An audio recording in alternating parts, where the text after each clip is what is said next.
Congratulations, guys. You're through to the quarterfinals. Ella, how good were England tonight?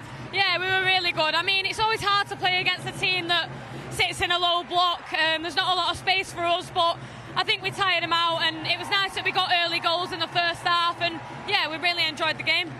Alessia, how much did it mean? I saw the whole bench celebrate when you scored, especially after you've had disallowed goals in this tournament. Yeah, it felt nice. I mean, as long as we're winning, that's all that matters, but it does feel nice to score. I'm a striker. I want to be involved in them as much as possible, so yeah, it felt good. How pleased were you for Alessia to get that goal? Yeah, I was buzzing, but all I was thinking about was, oh no, I'm offside now for it. But yeah, so happy for her. She deserves it, and even though she's not been scoring as much as she wants, she's still creating loads of goals for us and loads of chances and working so hard. So yeah, it's nice for her to finally get on the score sheet. You both set each other up for a goal. I mean, just put into words how much you guys just enjoy playing for England together. Oh, we love it. I think there's nothing like playing for your country. Everyone on this team will say that, especially in tournaments like this. We want to be here right through till the end, and playing for England and playing with Toone, I feel like we have such a good connection. Obviously, she's my best mate, so I love spending time with her, and on the pitch, we have a nice connection too, so yeah, it feels great. Sweden up next in the quarterfinals. What a prospect that's going to be. Yeah, it's going to be a difficult game. We watched them the other night and they were really good, a very good counter-attacking team. So we just need to be, you know, on our best game. We have been these past couple of games. We played really well, and yeah, but I think they should be scared. How excited should England fans be getting back home, guys?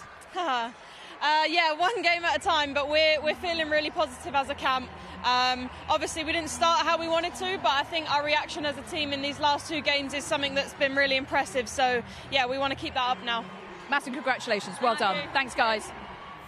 Excellent interview and a lot of confidence there as well from the girls. Kaz, how would you sum up the whole performance? I thought it was professional and classy, really. I thought we completely dominated. Great to see so many goals, and the biggest thing is job done. Yeah. Sweden should be scared, Emma. Do you agree? I mean, I don't have any issues with people feeling confident about the way they see themselves, and if that's how she views where England are at, then, you know, she should lean into that. I think England know what it takes to win European Championship, know what it takes to beat Sweden, so no reason to feel anything but pure confidence. 38 years of age and such an icon for Wales. They really love her, don't they? Yeah, and so we should love her because of what she's done for the country over many, many years. But the sad bit is, do we have another Jess coming through? Do we have more than one more Jess Fishlock coming through? I don't know the answer to that. What do you think, Kath? Jane makes a really, really good point. Now, we've seen this group potentially inspire the next generation, but we've got to give them the opportunities and the platform and the pathway to be able to get to this level. And I think Wales now have got to use this tournament as a stepping stone, get investment from the Federation and other areas to really make sure that this is a tournament where they go again. They've got World Cup qualifiers. Can they get to 2027? I think we've seen how good the level is. They have that gap. But in that time, can they find the right formula to get to that World Cup? Nia said something brilliant in commentary. She said, this is the best we've ever been, but hopefully it's the worst we've ever been as well. And I quite like that attitude because she's right. You've got all the way here, but then she obviously wants a lot more from this side. Well, it's a minus 11 goal difference, and I don't think any team wants to be looking at that column. And yes, making the tournament is a fabulous achievement and one that the whole country, I'm sure, are very proud of, but you're starting to see non-traditional powerhouses coming into the game. Poland, we've been talking about, even Italy. I think it's going to get harder and harder for teams to qualify for the European Championships. So I think it's important that they take the learnings, and like Jane has said many times, it's about investment into the domestic game and creating the right opportunities, not just for players to stay domestically in Wales, but also to support them as they move into another part of the pyramid. Jane, what about for the manager, Rhiannon Wilkinson? How will she look back on this tournament and judge herself as manager? To be honest, it's a difficult one for me to answer because I think everybody will know, having followed the team now from the first game to this game, there's been very much a positive spin on the fact that we've got to this place and we're here to compete. The bit I question is actually what is our identity moving forwards and how are we looking to compete with top-level teams in the future? What have we learned from these three games that you can pick out and go, oh, that's what we need to take and move forwards with? Let's see what Jess Fishlock learnt from this experience. She's speaking to us now. Jess, a tough night. How are you feeling? Yeah, you know, disappointed with that scoreline, you know, but you know it is what it is, and we just got to keep learning, like I said, and move on now, and in the next campaigns just keep moving forward and get into another major tournament and, you know, do one better. You know, it's the end of Cymru's journey here at the Euros, but it does feel like something is starting with this group and back in Cymru. Yeah, absolutely. This is the beginning of a journey for us, right? And we've been here, we played 3 of the best teams in the world, and we've found how big that level is and how big that jump is, and we have to work together now as a group, but as an association, to keep investing and keep building to make sure that this isn't just a one-off. What's next for the group and what's next for you?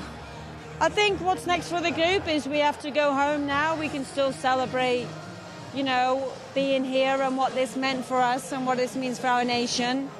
But then we've got to regroup and learn and get better, right? And for me, I don't know right now.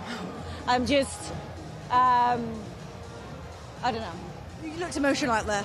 Yeah, it was tough, I think, when you know you work so hard and you just kind of conceding things that you know are going to happen and you've worked on here, and you know you feel like you're set up to stop here, but you're not quite doing that, and it's really hard sometimes to kind of understand that in the game. But I think, you know, we've just got to get back to the drawing board now and stick together, and I'm still so proud of this group. Sarina, congratulations, you're through to the quarterfinals. What pleased you most about that performance?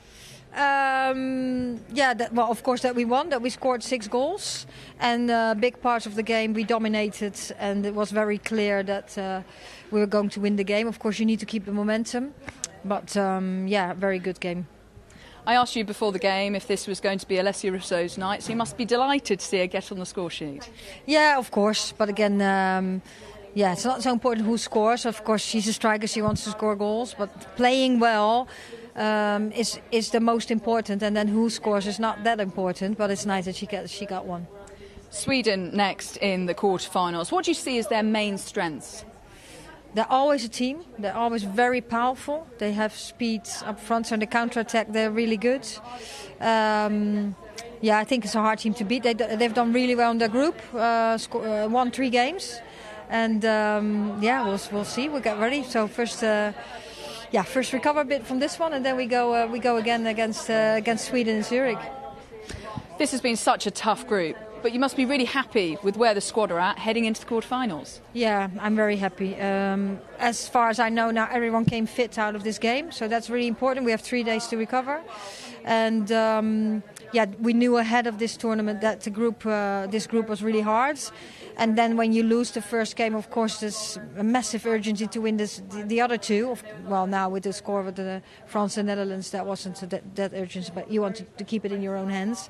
It gave a lot of learnings again and with the team, and it brought us together that first loss. So I think that's pretty good. Congratulations. Well done. Thank you, Sarina. Thank you.